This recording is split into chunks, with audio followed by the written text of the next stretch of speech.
It's a good day to brew, baby. What is up, YouTube? It's your boy, Millsy, back with the Hometown Commander, and we are back for another episode of Millsy Brews, the show where I brew my version 1.0 deck list of the Commander in front of us on my quest to outbrew your favorite Magic channel.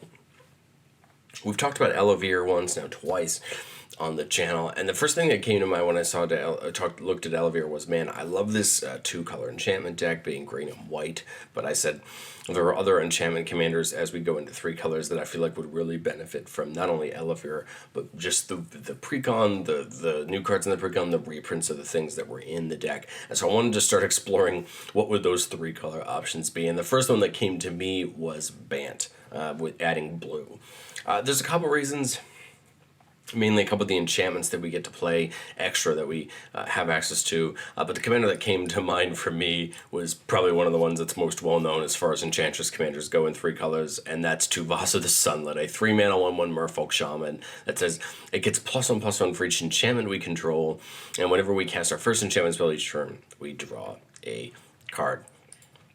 Tuvasa, of course, is normally run as a Voltron or a Voltron commander most of the time, being that you just power it up and use it to create commander damage. My intention for Tuvasa in this deck is to be a lot like a lot like a card like Eidolon of Countless Battles or Catilda, where its power and toughness equal basically to the number of enchantments you control. Again, try to make it big on its own, but not need to completely dump all of our resources into Tuvasa to win the game. I think we can, just like the Elevere deck, have 3 or 4 creatures that have a good amount of auras attached to them, and have that be the reason that we swing up and end the game. Starting off with the mana base, of course, now we're into 3 colors, so we need to play different lands. Chosen not to use the fetch lands in this deck, and the reason is because I don't think we're going to need to. A lot of our spells are cheap. We still have the command tower. We have Treva's Ruins, which is a tri-land that comes in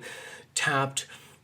And comes in and we have to, it's sacrifice it if we don't bounce our land back to our hand. Seaside Citadel and Spar's Headquarters are other just tap all colors. And we are playing the shock lands, but what I like about that is then we can play the check lands, we're playing the filter lands, we're playing the Innistrad lands, we are playing the commander lands, I still think, and the pain lands. I still think we can get a good mana base out of this without using the fetch lands, but of course if you have the extra money, take out a few basics, throw in the fetches, and you probably get a little more consistent mana base out of it, although I think this will produce everything we need, being heavy into white and green. Getting up into the enchantments, and this is where a lot of why I wanted to go into Bant specifically gets changed. The big one is a card called Vesuvian Duplimancy. This and Ivy's Gleeful Spell Thief are the reason I'd want to come into Bant.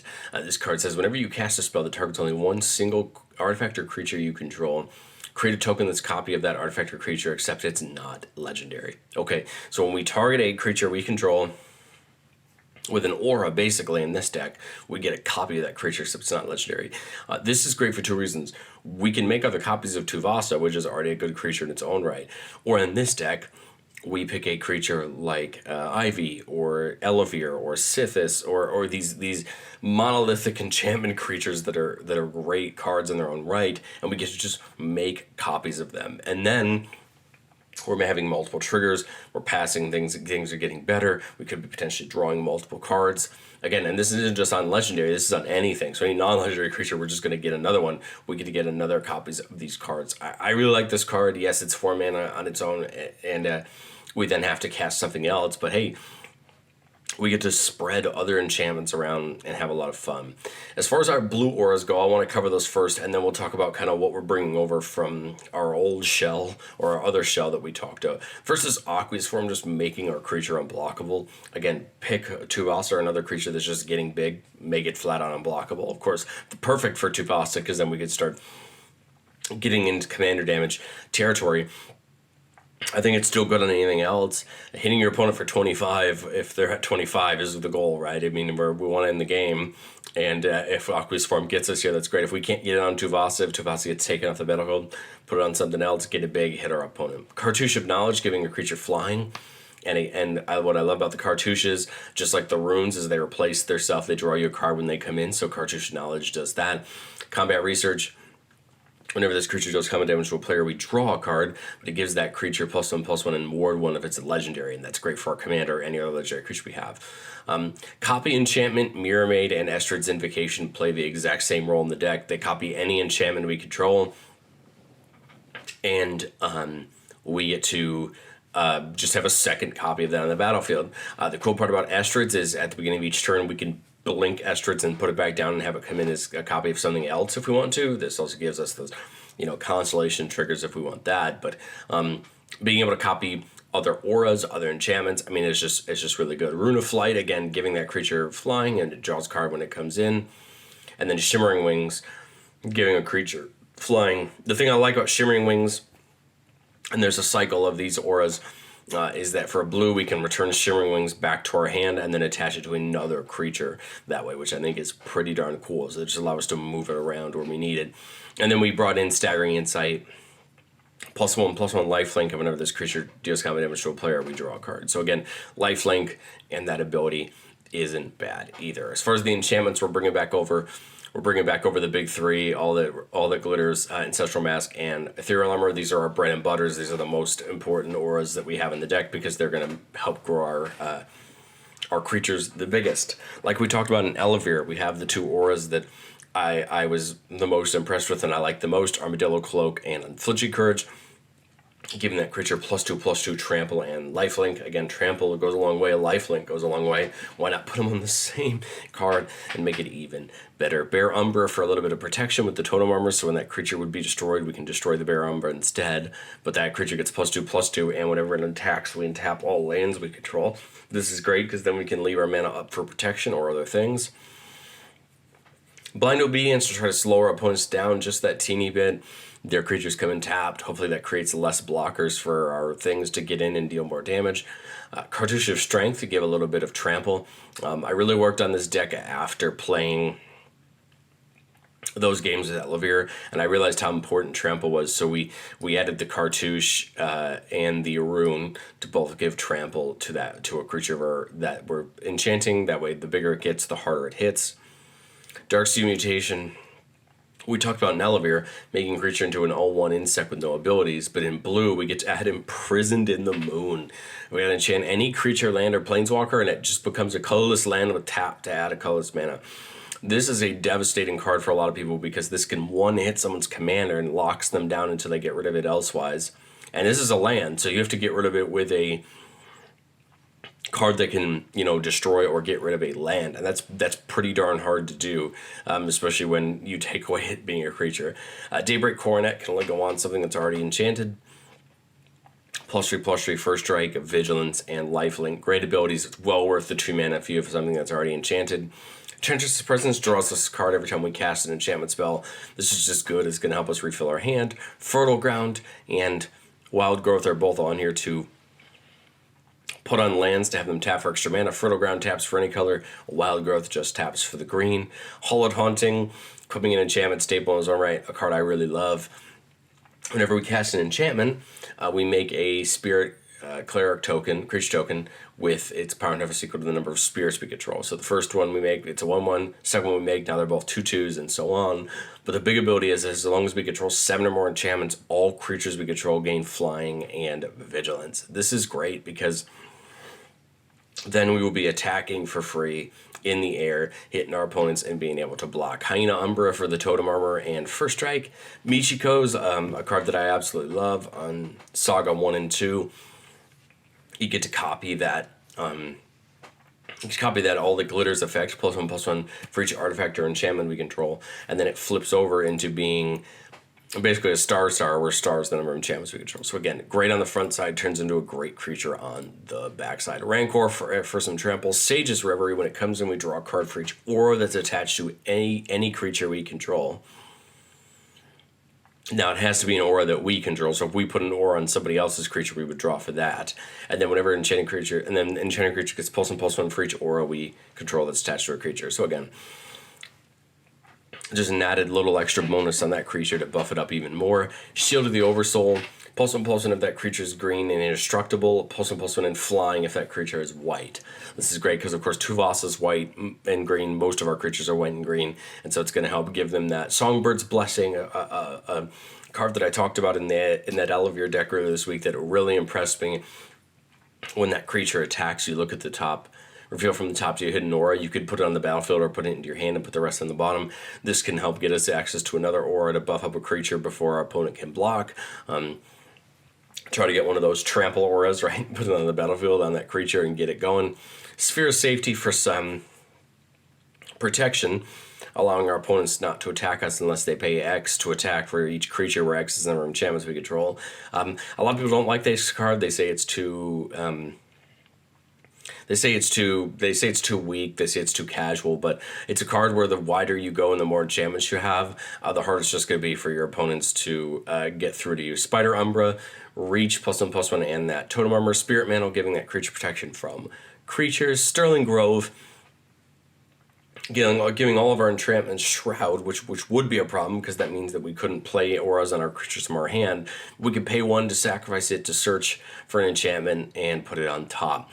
What I generally like to do with Sterling Grove is keep it out for that turn on our opponent's turns, and then right before our turn, sacrifice it, put what we want on top so we could draw it. Again, Shroud doesn't make any of the auras that are already attached to them fall off. It just means we can't add new ones to it.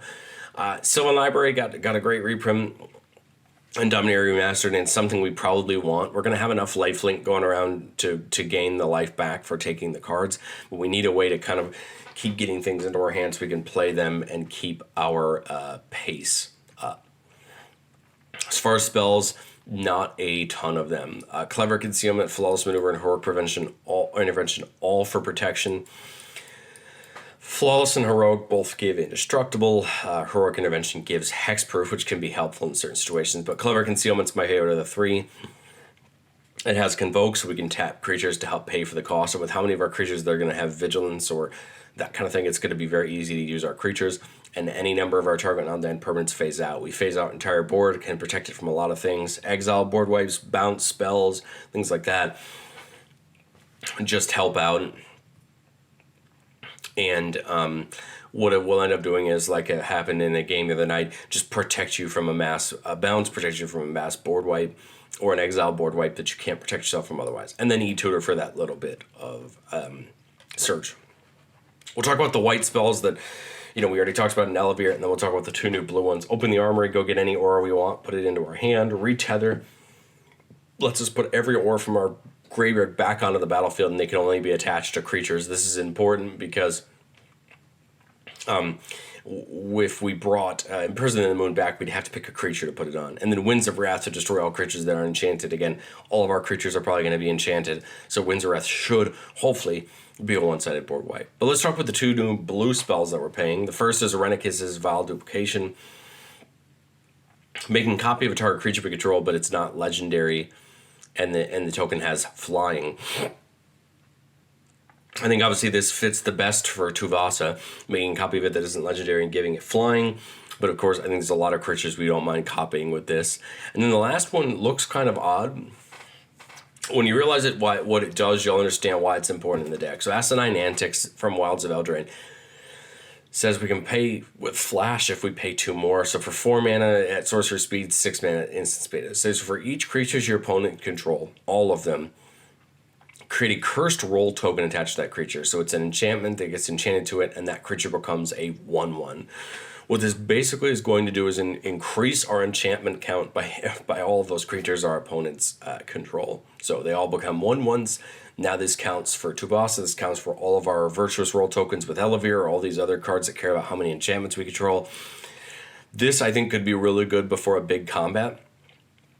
Turn all your opposing creatures into 1/1s, get that extra enchantment count, and just start swinging. Before we get into creatures, we'll talk about our 1 Planeswalker, and that's because Estrad is the actual commander of this 2018 commander deck that Tuvasa comes from, and it could be the commander in its own right. I think I like it Tuvasa better in the zone just for its ability to be big. But +2 and tap each enchanted permanent you control. Boom, that's effectively Vigilance for a whole board, and that's a plus, so that's great. -1 to make a white or enchantment token named Mask attached to another permanent.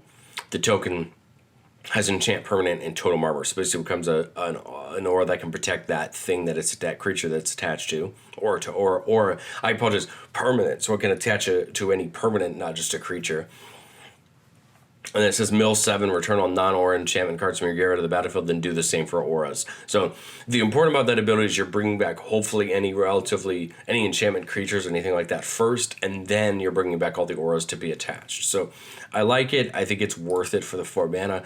The argument could be made to put it in the command zone, but I think I like it in the 99. And again, that could always be a change you could make later. But let's go through our creatures. Archons of Sun's Grace, getting a Pegasus. Every time an enchantment comes in, whether we play one from our hand or whether we create a token or whether we do something, this works, of course, really well with Elevere in the deck and other things that make those enchantments in getting us extra Pegasus that can block. And they also have lifelink. Calyx, great command in its own right. Works well here because it is an enchantment, so it buffs up Tuvasa's count. Starts putting +1/+1 counters on creatures, which is great. It's just going to make them better. And then on combat damage to a player, if it was Calyx or an enchanted creature, we can make a token that's a copy of non-legendary enchantment we control. We can only do it once per turn, but again, make token copies of the Ancestral Masks, make token copies of Armadillo Cloaker and Flinching Courage, make enchantment copies of Sithis, which would be actually a bad example because it's legendary, so we can't target it. But again, important enchantments like Sanctum Weaver that we want an extra copy of, and we get them. Destiny Spinner, creatures and enchantments we control can't be countered. And for 4 mana, we can turn a land into an XX, where X is the number of enchantments we control and has trample. This ability is mainly used in the late game when you have a ton of mana.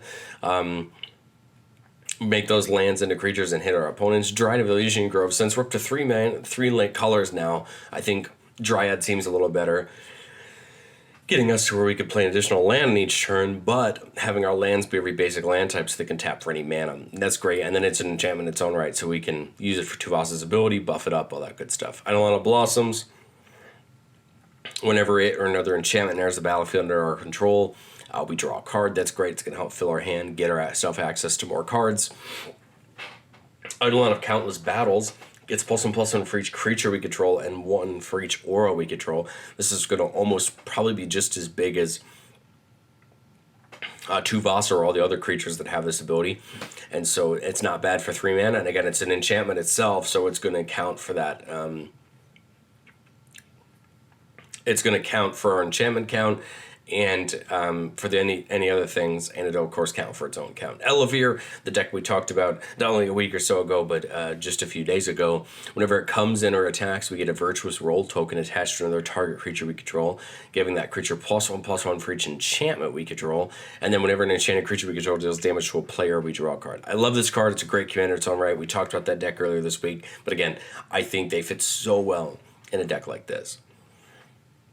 Getting into a couple blue creatures that are a little bit different from the deck we talked about just a couple days ago. First is Flitterstep Eidolon. It cannot be blocked, or if we bestow it onto a creature, that creature can't be blocked. This is a 2 mana 1/1 that just can't be blocked. So this feels like a great place to put some big enchantments on and hit in for damage. But probably the one creature why I built this deck other than Tuvasa was Ivy, Gleeful Spell Thief. Again, a great commander in its own right, very popular in Brawl, but a card I can't wait to use. And this is when a player casts a spell that targets only a single creature other than Ivy, you may copy that spell. If you do, it targets Ivy.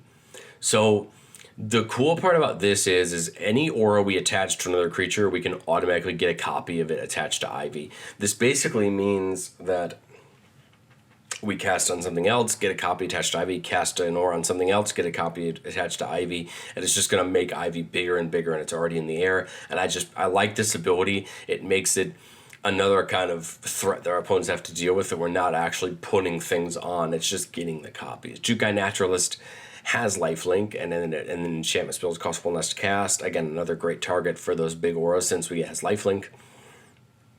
Catilda, flying and lifelink, and it's a star where stars the number of enchantments and spirits we control. Spirits, of course, the only really big target in this deck is that Hallowed Haunting, so it's going to work well with that. Otherwise, it's just going to be star where the stars the number of enchantments we control. And then if it dies and goes to the graveyard, we can disturb it back out to cast its backside, which is an aura on another creature, giving them flying, lifelink, and that +X/+X, where X is the number of enchantments we control.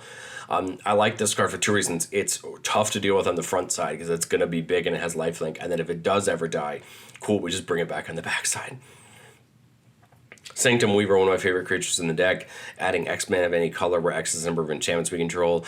What I try to do most time with Sanctum Weaver is play my lands as strategically as I can first, use that mana to cast auras, and then cast Sanctum, and then tap Sanctum Weaver for the mana and use it for the rest of our things. Satyr Enchanter for a little bit of card draw. Whenever we cast an enchantment spell, draw a card. It's still important. There's still value to it. We need to have it there. You could also argue we could have just put like Core Spirit Dancer in this slot, which does a very similar thing. You know, whenever we cast an aura spell, we draw a card. But I like the little bit more generalness of Satyr Enchanter. Again, I think we're going to have plenty of card draw, but you never want to not have enough. And Setessan Champion is another example of that. It has Constellation, so it's not on cast. It's just on any other enchantment entering the battlefield.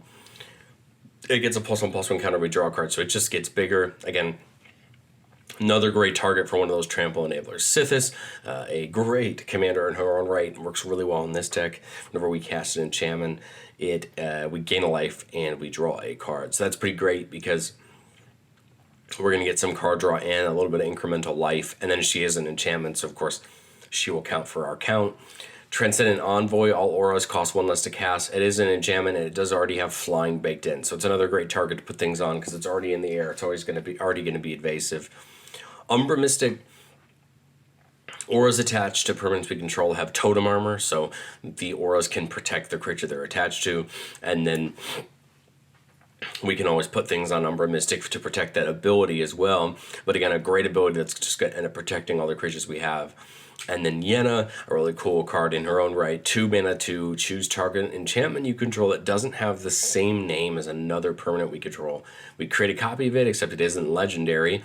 And if the token is an aura, we untap it and scry 2, and we can own the sorcery. What's cool about this is we can target some of our enchantment creatures and make copies of them. We can't target Tuvasa or a creature like Elevere Ivy, for example, because they're not enchantments. But again, there's still important things we can copy, or any other enchantment we control, we can, get a second copy of. And I think Yenna could be really good, depending on what situation you're in. But let me know what you think of Tuvasa Bant auras down in the comments. What auras did I miss? What cards would you add in that I didn't pick up on? Again, this is my version 1.0 of this one. I haven't tried this one out yet, but I hope to see if maybe I can morph my Elevere deck mainly into this, because I like a lot of those blue copy enchantments, and I love Ivy. And I think this is a good way for this deck to go, to make it just a little bit more fun, a little bit extra power. But let me know what you think down in the comments. I'd love to have a conversation with you about the card choices, and I will catch you guys next time. See ya.